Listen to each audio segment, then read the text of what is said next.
Maraming salamat mga boss sa pagsubaybay sa buhay ni Harvey York. God bless po sa inyong lahat. Pa-subscribe mga boss sa aking channel Boss Mac. Salamat.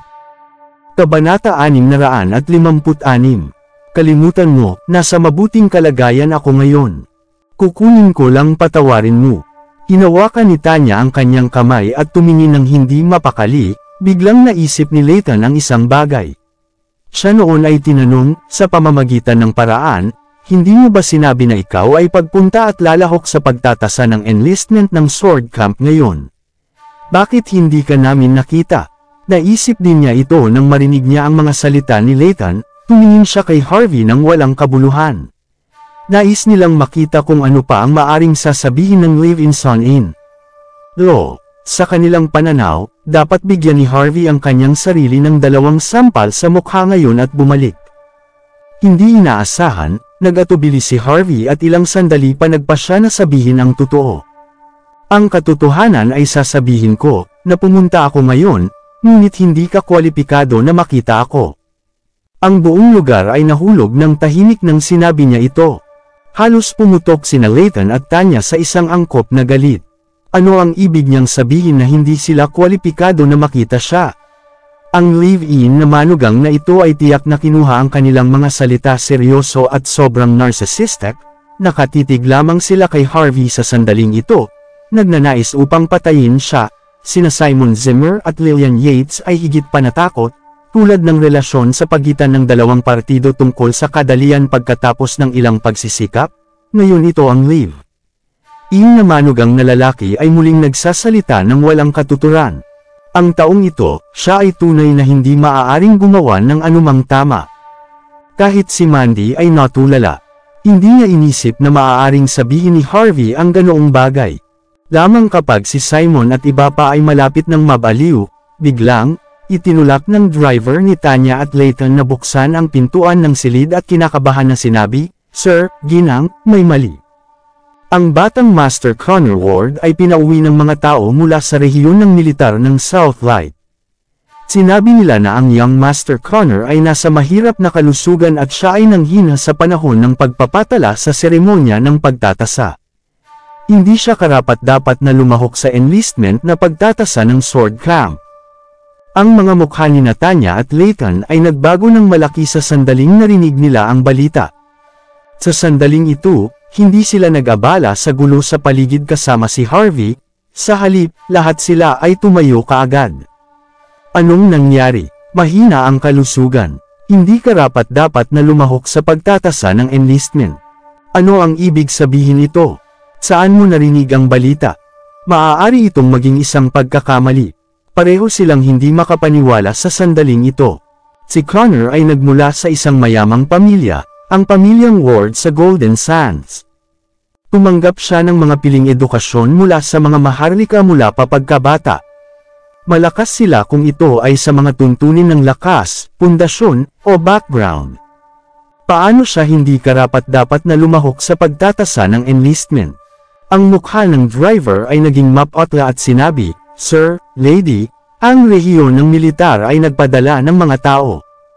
Sila ay nabanggit na kung tumanggi kaming kunin ang young Master Connor Ward, itatapon nila siya sa mga kalye. Magmadali at papasukin siya." Nanginginig ang labi ni Tanya anuman ang totoo o hindi. Di nagtagal, nakita nila ang 2 sarhento na nagdala kay Connor na walang malay. Pinauwi talaga nila siya. Nasa coma ba siya? Ano ang sitwasyon kay Connor? Nagmamadali si Tanya na kinuha ang ginseng slice niya na dinala, inilagay ito sa bibig ni Connor, at hayaan siyang uminom ng isang malaking baso ng maligamgam na tubig. Tahimik na nagising si Connor, mabilis na sinabi ni Tanya, "Connor, ano ang nangyari? Bakit nahimite ka ba?" Nahihirapan si Connor. Lamang kapag nais niyang magsalita, bigla niyang nakita si Harvey na nakaupo sa hindi masyadong malayo. Samuka siya ng isa pang dugo sa kanyang bibig, at pagkatapos nawala na naman ng malay si Connor. Ang 2 sarhento na nagpadala sa kanya pabalik ay ngumisi at sinabi, siya ay nanghina ng 8 beses at nagudyok ng dugo na 8 beses sa isang araw. Paano siya makilahok sa pagtatasa ng enlistment ng sword camp? Ang isang tulad niya na mahina ang pangangatawan. Magmadali at ibalik siya, o kung hindi, magiging mahirap para sa amin kung siya ay namatay. Tila, ang rehiyon ng militar ay mayroon lamang contact kay Tanya at mga contact ni Layton, kaya pinauwi nila rito si Connor. Bukod dito, ang mga tao sa rehiyon ng militar ay nagtataka rin kung bakit ang taong ito na kilala bilang ang King of Arms of Golden Sands ay nagkaroon ng mahirap na pangangatawan. Kabanata 657. Ang taong ito ay nanghina na ng 8 beses ngayon. Sa tuwing nagigising siya, agad siyang nagsusuka ng dugo at lumabas muli pagkatapos marinig ang pinag-uusapan ng lahat ang pagbisita ni Prince York sa Sword Camp ngayon. Ngunit, walang nag-uusap tungkol sa Prince York sa oras na ito at mahina pa rin siya ulit. Masama talaga ang kanyang pangangatawan, hindi sigurado kung paano niya gaganapin ang reputasyon ng pagiging hari ng arms. Kinakabahan na tinanong ni Tanya ang 2 sarhento na nagdala pa uwi kay Connor. Mahal na mga sarhento, nais kong magtanong, may pagkakataon pa ba si Connor na sumali sa Sword Camp? Paano ito magiging? Nanghina siya sa harap ni Prince York. Tunay niyang napahiya ang Sword Camp. Nagalit si Teniente Colonel kaya direkta siyang tinawag ang rehiyon ng militar ng Golden Sands at nagtanong kung bakit ang basura na ito ay ipinadala doon. Sa palagay ko hindi siya magkakaroon ng lugar sa hukbo sa hinaharap, hayaan ang Sword Camp. Sinabi ng isang sarhento ang malamig na mahirap na katotohanan. Gayunpaman, ang taong ito ay tunay na basura.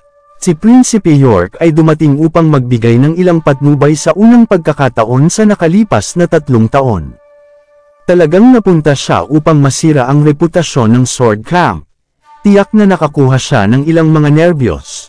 Sa kabutihang palad, hindi kami mula sa Sword Camp. Kung hindi, itatapon na lang namin siya sa mga kalye.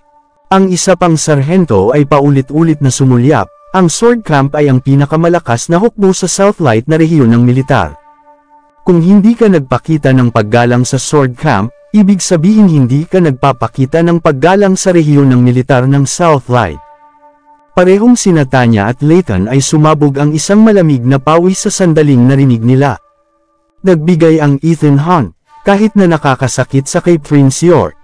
Kahit na sa mga wards at ang pamilya Yates ay hindi magagawa na kayang masaktan ang mga ito, hayaan ang Connor Ward. Sila ay mga taong nakaranas ng panahon ni Prinsipe York, at natural na naiintindihan nila ang bigat ng 2 salita, ang Prince York sa Southlight. Ang 2 sarhento ay umalis sa lalong madaling panahon, parehong nakalulungkot na ekspresyon. Hindi rin interesado sina Tanya at Layton sa paglipat ng mga chopstick habang nakaharap sa mesa na puno ng mga pinggan. Maya-maya, nagising ulit si Connor, gayunpaman, may isang bagay na lumubog sa loob ng kanyang dibdib at naging sensitibo muli ang kanyang lalamunan. Lamang kapag siya ay malapit ng samuka ng dugo, si Harvey ay mabilis na sinabi, walang susuka dito. Naramdaman ni Connor na parang nakikinig siya sa imperial utos nang marinig niya ang mga sinabi ni Harvey. Nanginig siya at hinawakan ang bibig na may dugo. Siya ay napaka natakot sa sandaling iyon. Ang kanyang utak ay ganap na blanko sa instant na iyon. Ang batang ito, kung ano ang nangyayari sa kanya. Bumantong hininga si Tanya at sinabi, nakita ko si Prince York, si Connor ay nauutos sa mga salita, tumutulo sa isang malamig na pawis, at sinabi, mabuti na nakita mo si Prince York. Pagkatapos, bakit ka nahimite? Parehong sumimangot sina Tanya at Layton. Pwede ba yun na si Prince York ay isang salot? Siya ba talaga iyong nakakatakot? Dahil si Prince York. Prince York, siya. Si Connor ay natigilan sa mahabang panahon, nakatingin kay Harvey na may kaunting pagbalikwas at gulat sa kanyang mga mata. Gusto niyang sabihin ang pagkakakilanlan ni Harvey. Gusto niyang sabihin na ang live-in son-in-law na ito sa harap niya ay si Prinsipe York. Gayunpaman, hindi pa rin niya masabi ng malakas. Ito ay dahil nagising siya saglit bago umalis ang Sword Camp. Personal na sinabi sa kanya ni Ethan Hunt na kung siya ay nang ahas na ibunyag ang pagkakakilanlan ni Prince York, pagkatapos ay dadalhin niya ang kahihinatnan ng kanyang buong pamilya ng ward kasama siya. Nanghina muli si Connor matapos itong marinig. Sa katotohanan, kung sinabi ng ibang tao, gagawin niyang tiyak na ngumisi sa kanila. Gayunpaman, ito ay si Teniente Colonel Ethan mula sa Sword Camp na nagsabi nito. Hindi siya nang ahas na huwag mag-alala sa katotohanan na ang kanyang pamilya ay dadalhin siya. Sa makatuwid, kahit na siya ay nagpanik sa matinding pagkagulat, hindi pa rin niya sasabihin ang tungkol kay Prince York na pagkakakilanlan. Gayunpaman, may ibang napansin ang iba na kakaiba at tumingin kay Harvey na may pagkamausisa, isang matapang na ideya ang lumitaw sa kanilang isipan. Ito ba posible na si Harvey ay talagang si Prince York? Lahat ay nakatingin kay Connor na kinakabahan. Sa wakas ay nakuha ni Connor ang kanyang mga nerbiyos pagkatapos ng ilang sandali. 58. Si Prince York ay aking idolo. Siya. Hindi isang tao na ordinaryong tao ay maaaring makipagkita sa kanya. Hindi maganda ang aking pangangatawan. Nasasaktan ako ng oras na nakita siya. Ako ay tulad ng isang malaking pagkabigo. Naramdaman ni Connor Ward na medyo mapait ang sinabi niyang lahat, ngunit kailangan niyang magsalita ng ganyan dahil kailangan niyang mag-isip tungkol sa kaligtasan ng kanyang pamilya. Oh, nakikita ko. Akala ko sasabihin mo na ang basurang si Harvey ay si Prince York. Hinayaan ni Tanya ang isang mahabang buntong hininga. Hanggat ang live-in na anak na ito ay hindi si Prince York, kung gayon ang lahat ay masarap. Sige, ayos lang. Magpahinga muna. Kami ay pansamantalang isantabi ang Sword Camp. Si Layton Love ay inaliw siya, gayunpaman, siya ay isang maliit na mausisa at nagsalita pagkatapos niyang matapos na magsalita. Sa pamamagitan ng paraan, nakita mo ba itong basura sa Sword Camp ngayon? Oo, sinulyapan ni Connor si Harvey ng isang komplikadong ekspresyon. Ano, ang basurang ito ay talagang nagpunta sa Sword Camp? Si Tanya at ang iba pa ay hindi naniniwala pagkatapos marinig ang mga salita ni Connor. Hindi nila inisip na talagang pupunta si Harvey upang lumahok sa pagtatasa ng enlistment na seremonya. Uncle, Tia, aalis na muna ako. Kailangan kong bumalik at magpahinga. Masiyahan sa inyong pagkain. Aalis na ako ngayon. Si Harvey ay dito, paano masisiyahan si Connor sa pagkain? Hindi man lang siya naglakas loob na makialam kay Cynthia ngayon. Gusto lang niyang bumalik sa Golden Sand sa lalong madaling panahon. Ang Southlight ay tiyak na isang mapanganib na lugar upang manatili. Ang lugar na ito ay madalas na natatakot sa mga tao hanggang sa kamatayan. Gagawin niyang huwag ng maglakas loob na pumunta ulit dito kahit na siya ay binugbog hanggang kamatayan.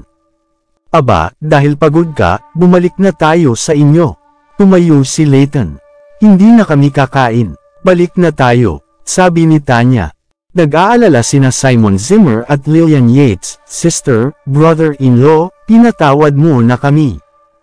Oo, o tama, maaari ka ring lumapit sa old ladies na birthday banquet sa loob ng ilang araw. Sinimulan ng old lady na magsanay sa Budismo sa mga nakaraang taon. Sinabi niya na pinakamahusay na magtipon ang lahat ng mga anak at apo na magkasama. Siya ay nag-atubiling tinatanggap ka. Dapat kang kumilos ng maayos pagkatapos. Nag-utos si Layton. Masayang-masaya si Lillian nang marinig ang mga salitang ito. Mahigit 2 dekada ito. Hindi pa siya bumalik sa kanyang pamilya mula pa noong siya ay ikinasal kay Simon. Hindi inaasahan, maaari siyang dumalo sa old lady na kaarawan ngayon. Dadalo kami sa party na iyon. Tiyak na pupunta kami. Natuwa rin si Simon, napakasama nilang ginagawa sa pamilyang Zimmer. Kung maaari silang makisali sa pamilyang Yates, dapat silang tiyak na kumapit sa kanila ng mahigpit. Habang naghihintay sila hanggang sa nagkaroon si Tanya at ang dalawa pa na umalis sa lugar. Mukhang nasa maayos na kalagayan si Lillian. Siya noon ay sinulyapan si Harvey sa sandaling ito at sinabi, "Ito ang oras na ikaw ay mapalad, malalampasan ang iyong mga ginawang kalokohan sa oras na ito. Dapat ka rin pumunta sa party ng kaarawan ng matandang lady." Tila, sinabi ni Tanya na magsama-sama sila ngayon, hindi siya nang ahas na pigilan si Harvey na pumunta. Paano kung tinanong ng matandang ginang? Naglilingkod sa amin ng tama. Pareho kaming magkakaroon ng pangwakas na sasabihin kasama ang pamilyang Zimmer sa hinaharap. Si Simon itinuwid ang kanyang likuran sa sandaling ito. Honey, kailangan kong lumabas at makipagkita sa ilang mga kaibigan ngayong gabi at nagtanong tungkol sa pamilyang Yates. Ito ay upang matiyak na alam natin kung sino ang makakaya at makakayang hindi masaktan kapag dumalo kami sa party. Nasa loob lang kaso, dahil talagang wala kaming bakas. Tila, si Simon ay nasa bakod para sa maraming taon at dapat nakilala ang ilang mga kaibigan sa mga kalye. Kung hindi niya sasabihin ang ganoong bagay. Medyo napangiwi si Lillian at sinabi pa niya, "Okay, umalis ka at alamin ng kumpleto. Ngunit tandaan, huwag kang sumugal." Ibinigay ni Lillian kay Simon ang isang bank card habang nakikipag-usap. Mayroong 10 milyon sa loob nito at hiniram ng nauna ni Harvey sa Niamey. Walang malay na sinulyapan ni Harvey si Simon. Narinig niya na ang kanyang biyenan ay tila isang sikat na sugarol sa Buckwood. Isa rin ito sa mga dahilan kung bakit hindi siya umasenso sa Buckwood. Hindi pa kinuha ni Harvey ang bagay na ito, gayunpaman, tila ang mga alingaw-ngaw ay nakumpirma matapos pakinggan ang mga sinabi ni Lillian ngayon. "Honey, huwag kang mag-alala. Matagal ko nang naibalik ang isang bagong dahon oras na ang nakalilipas. Ipinaglalaban ko ang ating kinabukasan sa oras na ito. Ako ay hindi pupunta doon upang manggulo sa paligid." Tinapik ni Simon ang kanyang dibdib na muling natitiyak, di nagtagal. Nakasama si Simon sa isang pangkat ng mga ito na tinawag na mga kaibigan na nakatira sa mga kalye. Matapos uminom ng 3 pag-ikot, isang gangster ang nakaakbay sa balikat ni Simon at sinabi, "Matandang lalaki na Zimmer, ako ay matagal ka nang hindi nakita. Subukan natin ang swerte." Narinig ko na mayroong isang bagong binuksan na lugar. Lahat ang mga nagbebenta ay magagandang kababaihan mula sa mga kasino. Kabanata 659. Umiling-iling si Simon Zimmer. "Mga kapatid, lahat ng pagkain at inumin ay nasa akin ngayon. Tulad ng para sa sugal ang bagay, kalimutan nyo na lang. Gusto ko lang magtanong tungkol sa isang bagay ngayong gabi. Kamusta kayo? Pakiusap, huwag mo itong gawing mas mahirap para sa akin. Ayos lang. Maglaro lamang ng ilang mga pag-ikot at subukan ang iyong swerte. Ipinapangako ko sa iyo na hindi ka matatalo." Isang gangster ang sumabog sa pagtawa.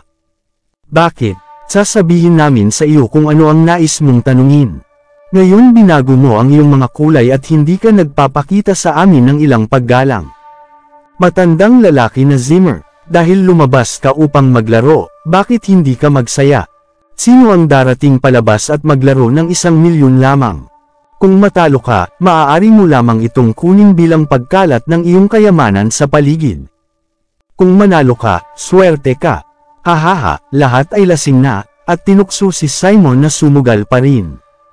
Gayunpaman, nanatili siyang kalmado at sinabi, "Okay, hayaan sumama ka. Gayunpaman, 10,000 lamang ang dolyar na nasa akin. Aalis kami matapos kong maglaro." Okay. Di nagtagal, isang pangkat ng mga tao ang lumakad papunta sa bagong bukas na lugar gamit ang kanilang mga bisig sa bawat isang balikat. Natuwa si Simon nang dumating siya sa lugar na iyon. Talagang nagustuhan niya ang kapaligiran na ito. Ang kanyang panloob na pagkademonyo ay lumabas kaagad nang naglalakad siya doon, sa VIP room ng lugar. Isang lalaki na nakasuot ng suit sa isang medyo maselan na mukha, nanginginig ang pulang baso ng alak sa kanyang kamay. Tumingin siya sa pula, na nahaharap sa mga sugarol sa ibaba na may ngiti sa kanyang mukha. Ay nandito si Simon Zimmer. "Sir York, tiyak na magagawa natin ang mga bagay na mayroon ka na iniutos." Kita nyo, nandoon na siya. Ang taong namamahala sa lugar ay itinuro sa isang direksyon at sinabi ng mahiyain. Ang Sir York na ito ay hindi si Quentin York, siya ang nakatatanda sa kambal ng Yorks, ang pangatlong anak ng Yorks, si Wayne York. Humigop si Wayne ng pulang alak at dahan daw ang sinabi, "Malaking kapatid, ang matandang iyon ay tiyak na walang talino.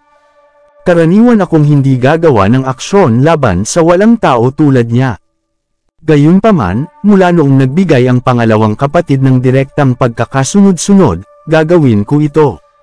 Walang magawa si Wayne. Ang mga taong hindi alam na naisip niya na mali siya. Sa katotohanan, ang kambal ng Yorks, si Wayne York, at si Stephen York ay parehong kilalang kilala na walang awa na mga karakter. Kahit na ang sikat na apat ng Yorks ay pinangunahan ni Quinton. Gayunpaman, kung ang iba pang tatlo ay hindi may kakayahang, paano maaari silang makilala bilang ang sikat na apat na mga Yorks? Si Quinton York ang namamahala sa lahat ng mga gawain na nauukol sa Yorks. Tumakbo si Wayne York at kinokontrol ang mga kalye. Pinamamahalaan ni Stephen York ang merkado ng negosyo. At tungkol kay Queenie York, siya ang namamahala sa militar. Sa Yorks, ang apat na ito ay may pinakamataas na awtoridad, at mayroon silang kapangyarihan de facto. May nasa malulutong na tunog ng mataas na takong sa sandaling ito. Maya-maya, isang babae na may propesyonal na kasuotan ang lumakad sa catwalk. Kapag ang mga kawani na malapit, kasama ang taong nasa singil ng lugar na nakita siya, nagsaludo sila ng magalang. Nag-gesture si Queenie sa lahat na lumabas, at pagkatapos ay tumingin kay Wayne ng may interes at sinabi, "Pangatlong kapatid, tatapusin mo ba siya mismo?" Sa ngayon, pinahintulutan lamang ng pangalawang kapatid ang kanyang katiwala na gawin ang kinakailangang aksyon. Hindi ka ba natatakot na masaktan mo ang malaking kapatid? Maaari mong makuha ang kanyang galit. Masayang ngumiti si Queenie, mukhang napakaganda, ngunit ang kanyang mga salita ay labis na nasasabik. Hindi ka ba natatakot na itakda ng pangalawang kapatid kapataas? Siguro gusto niyang gamitin ang Big Brother bilang isang nunal at mapupuksa ka. Mahina nang sumulyap si Wayne kay Queenie at sinabi, "Temptress, itigil ang pagkalito sa mga tao dito at huminto sa pagsubok sa akin.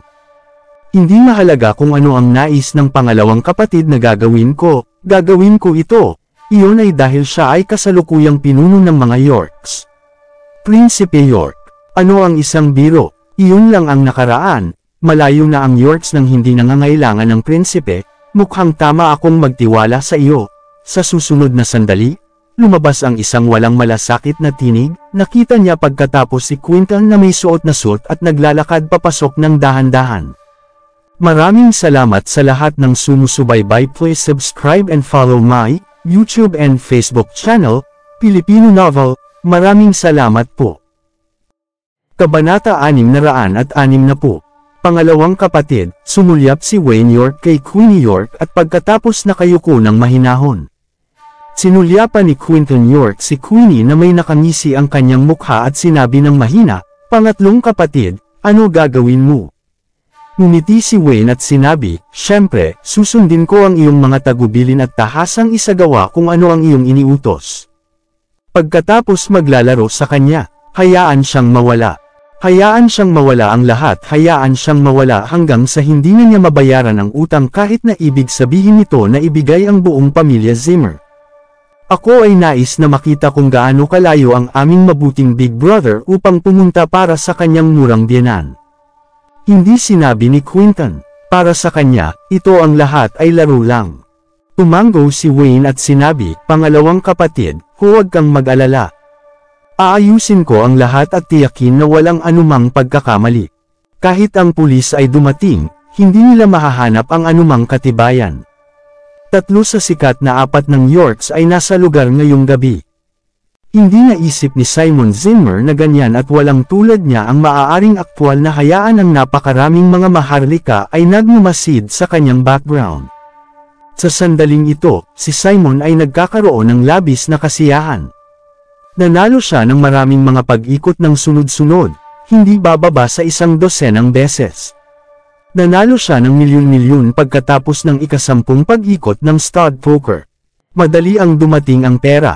Halos lahat ay tulad ng isang panaginip. Ang mga batang gangster na sumama sa kanya ay nagpalakpakan ng malakas sa kanya. Hinikayat din nila siya na magtaya pa at pinalakpakan siya para sa kanyang panalo. Matandang lalaking Zimmer, hindi ka ba mapalad ngayon? Ito ay sa unang pagkakataon na nakita ko ang ganitong uri ng tao na mga dekada. Tunay na ikaw ang Diyos ng mga gambler. Oo, hindi kami maaaring umalis ngayong gabi. Dapat tayong manalo ng malaki sa oras na ito. Pagkatapos ay, libre kami sa pananalapi. Ikaw ang Diyos ng mga gambler ng Buckwood. Sa oras na ito, ang mga taong nasa lugar ay pupunta na parang baliw. Kumbinsido si Simon na siya ay pag-aari na ngayon ng Diyos ng pagsusugal. Pagkatapos ay huminga siya ng malalim at pumasok sa zone. Hiteng gabi.si Harvey York at Mandy Zimmer na mabilis na tulog ay nagising sa biglaang pag-ring sa kanya mobile phone. Ito ay mula kay Lillian Yates. Medyo nalilito si Mandy sa una. Gayunpaman, siya naging matino agad at halos tumalon nang marinig niya ang telepono. Ano? Paano ito posible? Ang mukha ni Mandy ay naging mapotla sa isang iglap. Bumaba siya ang kanyang telepono sa lupa, agad na nagtanong si Harvey, ano ang nangyari? Nanginginig si Mandy, pagkatapos ay nanginig, nagpunta si Itay sa lugar na iyon at nawala ng 1 bilyon. Siya ay natagpuan din ng pandaraya, at ngayon, siya ay nakakulong doon. 1 bilyon. Paano ito posible? Isa gabi lang. Medyo napangisi si Harvey. Instinctively naramdaman niya na iyon ay may kakaibang nangyayari. Na-frame ba siya o pinainom ng gamot si Simon? Nasaan siya? Mabilis na nagtanong si Harvey. Hindi pa namin alam. Magmadali at tanungin ang aking ina. Nang bumaba sila, nasa ibaba na si Lillian at umiiyak sa luha, na parang may edad na 10 taon sa magdamag. Nagmaneho si Harvey patungo sa patutunguhan matapos na tanungin ang address mula kay Lillian. Pagdating niya sa lugar, magulo at ang buong lugar ay mausok. Ang ilang may mga tattoo na thugs ay lumakad hanggang sa kay Harvey habang may hawak na mga tubo ng bakal sa kanilang mga kamay. Tapos sabi nila ng malamig, sino ka? Direkta na sinabi ni Harvey, narito kami para kay Simon Zimmer. Oh, ikaw ba ang pamilya ng matandang iyon na mandiraya? Halika, paulit-ulit na bumahing ang mga thugs. Paalala nila kay Harvey habang ginagabayan nila siya sa ikalawang palapag. Ikaw ay mas mahusay na maging handa sa pag-iisip. Si Simon Zimmer, na bastard, matapos mawala ang ilang daang milyon sa aming lugar, nais niyang manloko at nahuli sa lugar namin. Ayon sa mga patakaran, dapat na ang utang sa pagsusugal ay doble at dapat putulin ang kanyang mga daliri. Halos umiyak sina Lillian at Mandy nang marinig nila ang mga salitang iyon.